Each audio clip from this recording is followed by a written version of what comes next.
सुषमा अंधारे आपल्यासोबत आहेत। सुषमाजी, आज तुम्ही उद्धव साहेबांची भेट घेतलेली आहे। ज्या पद्धतीने सर्व उमेदवार जिंकून आले त्यानंतर सर्वांचं या ठिकाणी स्वागत करण्यात आलं, तुम्ही देखील या ठिकाणी काय सांगाल?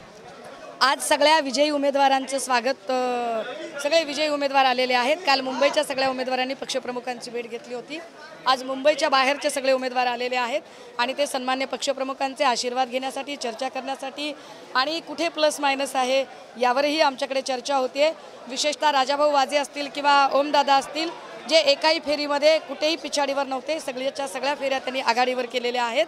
सो अशा सगळ्या मुद्द्यांना घेऊन की कोणते मुद्दे जास्त चालले, कोणत्या मुद्द्यांवर अजून भर दिला पाहिजे, अजून निवडणूक चिन्ह पोहोचण्यासाठी काम केलं पाहिजे, अशा सगळ्या मुद्द्यांवर चर्चा चालू आहे। इकडे जल्लोष केला जातोय, परंतु उपमुख्यमंत्री देवेंद्र फडणवीस यांनी असं वक्तव्य केलंय, मी पराभवाची पूर्ण जबाबदारी स्वीकारतोय, मला याच्यातून मुक्त करा, या सरकारमधून मुक्त करा, असं त्यांनी वक्तव्य केलंय। डिग्निफाईड एक्झिट मागण्याचा प्रकार आहे, परिस्थितीपासून पळ काढण्याचा प्रकार आहे, लढण्यापेक्षा शस्त्र टाकण्याचा प्रकार आहे।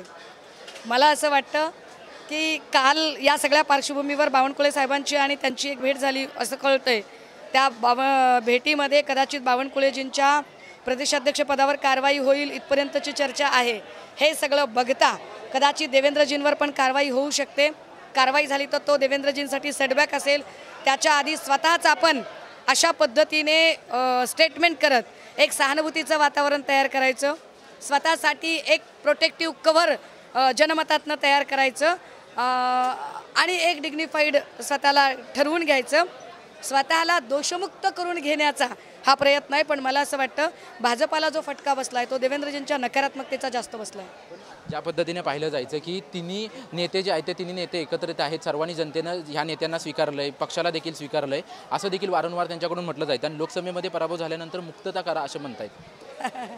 हे असंच असतं ना दादा, हे बघा, success has many father and orphan is always, काय म्हणता येईल, फेल्युअर इज अन ऑर्फन, की यशाला अनेक बाप असतात, अपयश मात्र पोरकं असतं।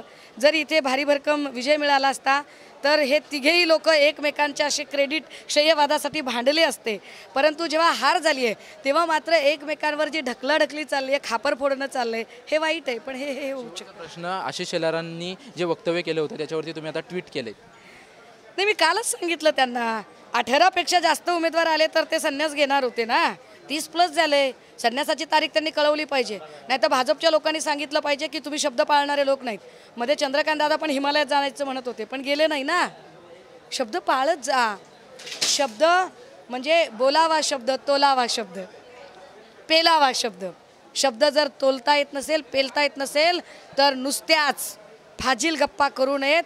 शेलारांनी आता खरंच संन्यास घेतला पाहिजे आणि कधी तुम्ही शेलारजी ठरवणार आहात तुमचा मुहूर्त सांगा, म्हणजे मी तुमच्यासाठी भगवी कपणी, माळा, काय काठी, लोटी, काय बाडबिस्तारा, अंतरुण पांघरुण सगळं घेऊन येईल आणि तुम्हाला मी गिफ्ट देईल। आमच्याशी बातचीत केल्याबद्दल आपण पाहतोय की या ठिकाणी सुषमा अंधारे आहेत। देवेंद्र फडणवीस यांनी जे वक्तव्य केलंय ते वक्तव्य डिग्निफाईड एक्झिट घेण्याचा प्रयत्न जो आहे तो देवेंद्र फडणवीसांकडून केला जातोय। त्यासोबतच जे अपयश आलं त्या अपयशाला कोणीही वाली नाहीये, परंतु जर यश आलं असतं तर एकमेकांचं क्रेडिट घ्यायला सर्वजण उभं राहिले असते, अशी प्रतिक्रिया जी आहे ते सुषमा अंधारे यांनी दिलेली आहे। कॅमेरामॅन गणेश राठेसह निवृत्ती बाबर, TV9 मराठी, मुंबई।